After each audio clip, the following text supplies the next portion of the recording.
India, Bharat, Hindustan. हमारे देश को कई नामों से जाना जाता है। हर नाम समय की तरह प्राचीन सभ्यता की कहानियों को गूंजता है।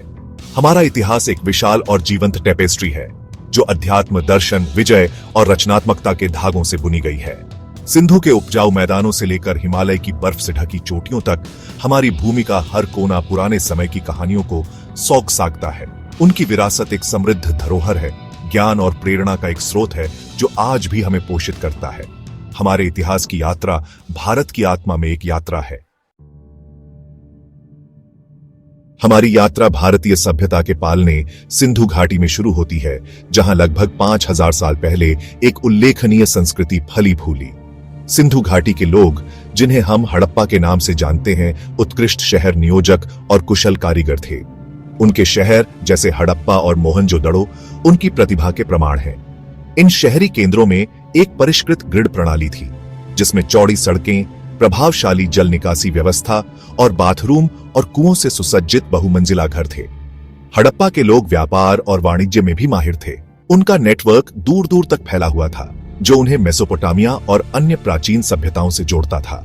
साक्ष्य बताते हैं कि उन्होंने कपास, मिट्टी के बर्तनों और कीमती पत्थरों सहित कई तरह के सामानों का व्यापार किया। अपनी प्रगति के बावजूद सिंधु घाटी सभ्यता रहस्य में डूबी हुई है। उनकी मोहरों पर लिपि आज तक अनिर्णित है, जिससे हमें पुरातात्विक साक्ष्यों से उनकी कहानी को जोड़ना पड़ता है। उनके पतन का कारण क्या था, यह अटकलों का विषय बना हुआ है। सिंधु घाटी सभ्यता, हालांकि समय की रेत में खो गई, हमें उस प्राचीनता और प्रतिभा की याद दिलाती है जो हमारी सभ्यता के केंद्र में है। जैसे ही सिंधु शहर गुमनामी में चले गए, उत्तर भारत के विशाल मैदानों में एक नया अध्याय सामने आया। यह वेदों का युग था, भजनों, अनुष्ठानों और दार्शनिक प्रतिबिंबों का एक संग्रह जो हिंदू धर्म का आधार बनता है। वैदिक विचार के केंद्र में धर्म और कर्म की अवधारणाएं हैं। धर्म, जिसे अक्सर कर्तव्य या धार्मिकता के रूप में अनुवादित किया जाता है, में नैतिक और नैतिक सिद्धांत शामिल हैं जो व्यक्तिगत और सामाजिक आचरण को नियंत्रित करते हैं। कर्म कारण और प्रभाव के नियम को संदर्भित करता है। हर कार्य, विचार और इरादा कर्म के निशान बनाता है जो हमारे वर्तमान और भविष्य के जीवन को प्रभावित करते हैं। वेदों ने पुनर्जन्म की अवधारणा भी पेश की। यह विश्वास की आत्मा शाश्वत है और कई जन्म लेती है। वैदिक युग ने भारतीय संस्कृति के कई पहलुओं की नींव रखी, जिसमें इसकी आध्यात्मिक मान्यताएं, सामाजिक संरचना और दार्शनिक दृष्टिकोण शामिल हैं। धर्म और कर्म की अवधारणाओं का भारतीय मानस पर गहरा और स्थायी प्रभाव पड़ा है। सदियों से हमारे नैतिक मूल्यों और विश्व दृष्टि को आकार दिया है। भाग 4, अशोक की प्रतिध्वनि, मौर्य साम्राज्य और धर्म का प्रसार। वैदिक युग के सदियों बाद भारत ने अपने पहले महान साम्राज्य मौर्य साम्राज्य का उदय देखा।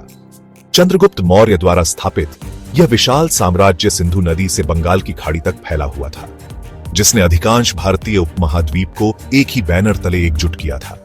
हालांकि ये चंद्रगुप्त के पोते अशोक महान थे, जिन्होंने भारत और उसके बाहर के इतिहास पर एक अमिट छाप छोड़ी। अशोक का प्रारंभिक शासनकाल विजय और रक्तपात से चिह्नित था। हालांकि युद्ध की भयावहता को देखने के बाद उन्होंने एक गहरा परिवर्तन किया। उन्होंने हिंसा का त्याग किया और बौद्ध धर्म को अपनाया। धर्म के मार्ग को अपने शासन के मार्गदर्शक सिद्धांत के रूप में अपनाया। अशोक का शासन केवल सैन्य शक्ति के बारे में नहीं था, बल्कि धार्मिक शासन के बारे में भी था। उन्होंने अस्पताल स्थापित किए, सड़कें बनवाईं और व्यापार और कृषि को प्रोत्साहित किया। उन्होंने अपने पूरे साम्राज्य में स्तंभों और चट्टानों पर अपने शिलालेख अंकित किए, धर्म के सिद्धांतों का प्रचार किया, सभी धर्मों के प्रति सहिष्णुता का आग्रह किया और सामाजिक कल्याण को बढ़ावा दिया। अशोक के बौद्ध धर्म को अपनाने और धर्म के प्रचार प्रसार का भारतीय समाज पर गहरा प्रभाव पड़ा, जिससे बुद्ध की शिक्षाएं दूर दूर तक फैली। भाग 5, स्वर्ण युग, गुप्त साम्राज्य में ज्ञान और कला का उत्कर्ष। मौर्य साम्राज्य के बाद भारत क्षेत्रीय राज्यों और राजनीतिक विखंडन के दौर में प्रवेश कर गया। हालांकि कुछ सदियों बाद उत्तर में एक नई शक्ति का उदय हुआ, गुप्त साम्राज्य।